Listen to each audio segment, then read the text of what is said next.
so I'm trying out something new this time. Thanks to Russell Harrell for gifting me with this concept. And before I go further, I just wanted to make something right because I screwed it up last time. I did a big whoops and linked someone else's channel twice rather than Mixed Traffic Productions channel. So I'm going to link to them in the description of this video. Go there if you want to help them out. Anyways, a problem I consistently run into is that people aren't really sure what to make of my videos. They tend to think that I'm being negative when I feel I'm being positive. I always wanted to do number ratings in my videos, but I kept forgetting to, and then it never became part of my format, and ultimately it's still something I don't do to this very day. So what if I went back through and retroactively applied number rankings to my videos? That way you have a clear picture of how I feel about a figure. I think this could be a new kind of video I do on Fridays. I say that doing this on a Sunday. So I'll go through my last 10 videos and give them rankings based on each important facet of my review format. But not all my videos are reviews, and some of these will just be getting the briefest of mentions because of that. Starting with Legacy Velocitron Cosmos. First up, I want to make a correction. I said in the video that Cosmos was the only unique mold in the subline, and people were really trying to figure out why I wasn't including Override. Like, was she not a unique mold, or was I taking some other issue with her? No, it turns out I'm just stupid. I managed to forget that figure exists, despite owning one. Why do you even watch me? Anyways, I think this is somehow another video where people didn't quite get my meaning. The Cosmos is not bad at all. Just don't buy into the hype on him. He's an average figure. That doesn't make it bad, it's just not what people are claiming it to be. I'd rate Cosmos' appearance somewhere around an 8, maybe a 7 in robot mode. He's got skinnier, longer legs than he should, and I'm not quite sure why the faceplate is askew. Is that just like a mold error on mine, or an intentional change, or did they just tool his face wrong? If you have the figure, can you confirm if your Cosmos' faceplate is on straight? I'm not going to rate the accessories. Like, most figures aren't bought or sold based on the extra crap they have. I say that knowing that ROG is coming up in this video. I was going to rate posability at like a 4 despite the fact that all of his joints can bend 90. Because even with that being the average, you still can't really do anything cool looking with that level of posing on every limb. But then I discovered the fake backwards butterfly, and with everything having the minimum acceptable range, I'll be generous and say the posability is a 5. Transformation, however, is absolutely a 4. It's average to the point of boring, with a few frustrations, like the head only being able to convert at specific times, and the fact that the butt panel likes to pop off. Alt mode, on the other hand, is a 9. It would be almost a perfect 10, but it can't roll, which isn't necessary for this kind of craft, but it would have been a bonus to the figure that would have helped put it up over. And there's that gap in the front, plus the yellow sides. So that's what stops him from being a perfect 10. I almost want to bump him down to an 8 because the butt panel is still a huge problem, but it's safely a 9. And overall, I'd say that Cosmos is like a 6 out of 10. Maybe a 5 if you aren't feeling generous.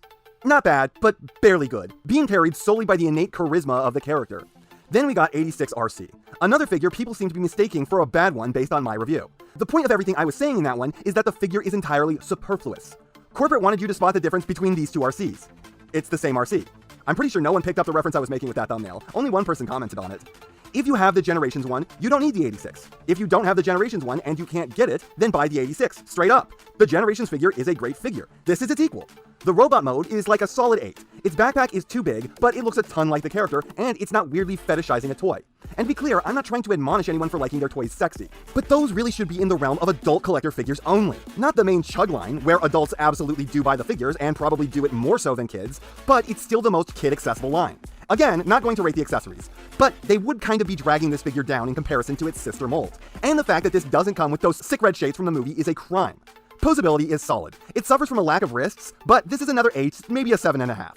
Most of its joints have more range than most figures. So did the Gen C though. But this does have a mega ab crunch, better than any figure I've ever seen or even heard of.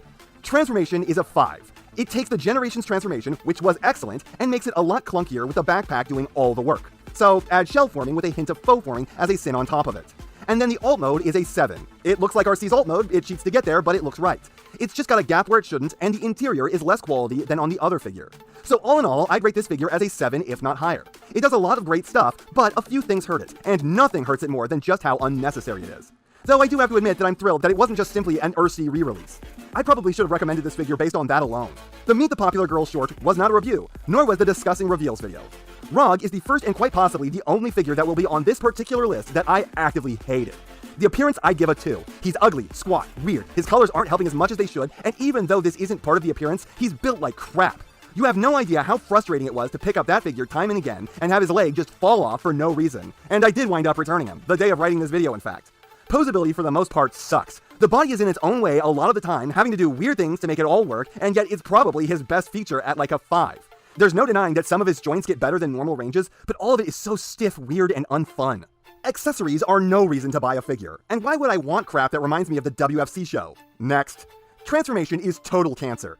2. I give it a 1, but 1 is reserved for those figures that make me wish I didn't exist. The kind of crap that brings you to tears. You don't do anything, and everything that you don't do somehow has even less effect than it should. I mean, you may as well just lay the figure on its back for all that really happens. And then the alt mode is a 1. It's the figure laying on its back with the head flipped away. It's not convincingly anything. And I know that it can split into 2 parts. How does that help? It's now just 2 pieces of actual shit instead of just 1. So yeah, Rog is a fucking 1 out of 10. It looks like shit, it's built like shit, it poses okay, it transforms like shit, and the alt mode is shit. The figure is shit. The customizing Grimlock short that the stupid YouTube AI didn't detect as a short, because of course that's just left up to a fucking AI, is not a review. Why is there no button to make things a short?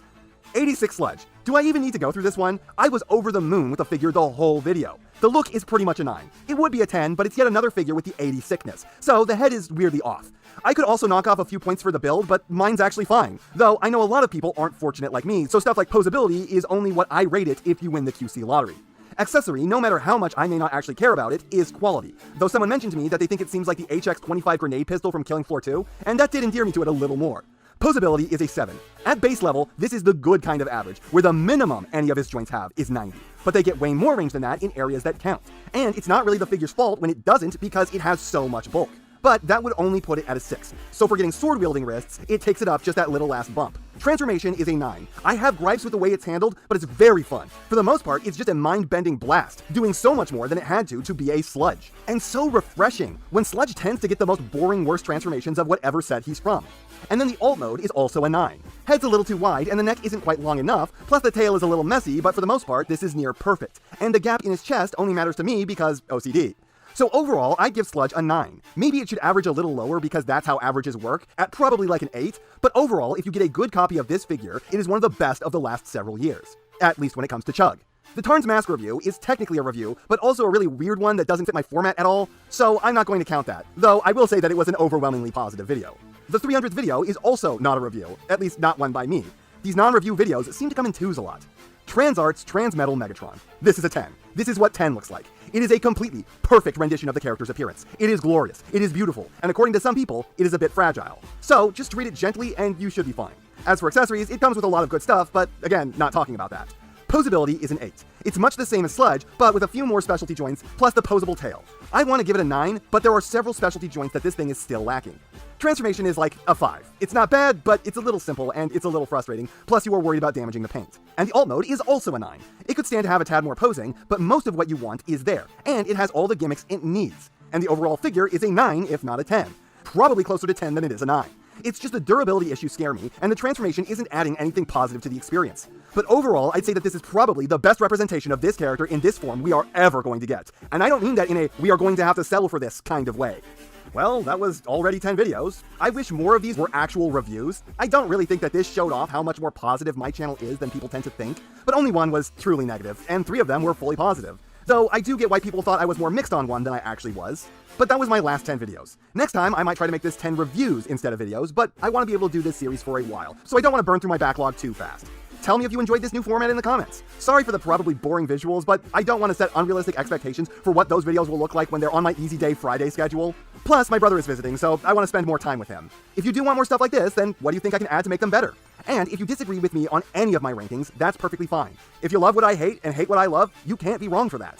And that's not half what I have to say, but it's enough what I have to say. And I know you know what everyone else tells you to do at the end of these videos. So, if you liked what you saw here, please do that. And if you'd like to take it a step further, then please share this video with any friend you think may be interested. I hope you all enjoyed listening to me waste your time.